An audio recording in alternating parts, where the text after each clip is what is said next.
स्वस्ति श्री गणेशाय नमः। श्री गुरुभ्यो नमः। श्री सरस्वत्यै नमः। नारायण नारायण नारायण। अकारण करुणावरणालय कल्पतरु परब्रह्म सच्चिदानंद घन एकमात्र उनकी असीम महती कृपा अनंत विभूषित प्रातः स्मरणीय श्री सतगुरुदेव भगवान, उनकी असीम महती कृपा। महाराज, संसार में जब तलक प्रारब्ध है तब तलक व्यक्ति निष्काम भाव से, निष्काम होकर के अपना जीवन व्यतीत करे तो बहुत अच्छा है। क्योंकि देखिए, कहा जाता है कि लालच बुरी बला है।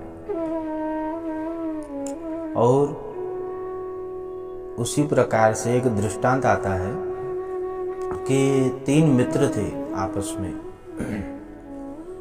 उनकी इच्छा हुई मृत्यु को साक्षात्कार करना, मृत्यु को साक्षात्कार करना। तीनों मित्र घूमते घूमते महात्मा के यहाँ गए और महात्मा से कहा कि हमें मृत्यु का साक्षात्कार करना है। महात्मा ने इशारा किया गुफा की ओर। तीनों समझ गए, तीनों गए उसी ओर गुफा के यहाँ और अंदर प्रवेश किया।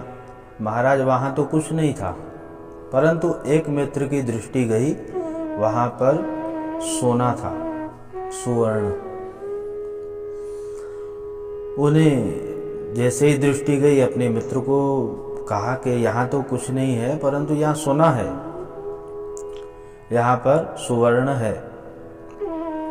आपस में विचार करने लगे, यहाँ तो हम आए थे मृत्यु का साक्षात्कार करने के लिए, यहाँ तो कुछ नहीं है, परंतु ये सुवर्ण है। आपस में विचार किया, कोई दिक्कत नहीं, लेकर के चलते हैं घर पे। अब वहां से उन्होंने वो सोना उठाया, सुवर्ण उठाया, चले और आपस में वार्तालाप की कि एक काम करते हैं, उसी गुफा पे चलते हैं। पहले तो बाहर निकल गए, उसी गुफा पर चलते हैं, कुछ जलपान कर लेते हैं, उसके बाद चलेंगे हम अपने घर, क्योंकि रास्ता दूर है। उन्होंने कहा ठीक है। एक मित्र ने कहा कि आप दोनों जाइए, कहाँ से कुछ जलपान की व्यवस्था करिए, खा करके निकलेंगे, तब तक मैं यहाँ सुरक्षा करता हूँ। उन्होंने कहा सत्य है। दोनों गए जलपान की व्यवस्था करने के लिए और यहाँ पर ये सुरक्षा के लिए बैठे थे। और देखिए महाराज, मन जो है ना, कब घूम जाए किसी को भी पता नहीं। दोनों आए जलपान की व्यवस्था करके।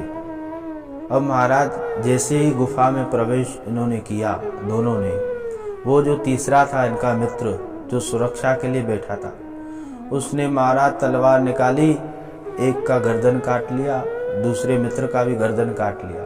दोनों की मृत्यु हो गई। अब ये जो तीसरा था, जो सुरक्षा के लिए बैठा था, उसने कहा कि अब जलपान करके ये पूरा सोना लेकर के मैं भी निकल जाऊंगा। महाराज, उन्होंने वो जो जलपान लाए थे इनके मित्र, इस तीसरे ने वो जलपान खाया और महाराज मूर्छित होके वो भी गिर गया, क्योंकि इनके मित्र ने उस जलपान में जहर लाए थे। उसका ऐसे विचार था कि इन दोनों को, मित्रों को मैं खिला करके आपस में लूट करके ये चला जाऊंगा, परंतु महाराज यहाँ तो कुछ और ही हो गया। तीनों की मृत्यु हो गई। इसलिए लालच बुरी बला है। जीवन में जितना है पर्याप्त है, और जैसे भगवान चलाते हैं वैसे संतुष्ट रहना चाहिए। अधिकांश महाराज यहाँ वहाँ भटकने से कुछ नहीं होता है। तो इसी दृष्टांत से यही शिक्षा है कि संतुष्ट रहिए, जितना है पर्याप्त है, भगवान की कृपा है। कृष्ण कन्हैया लाल की जय। नमः पार्वती पतये हर हर महादेव।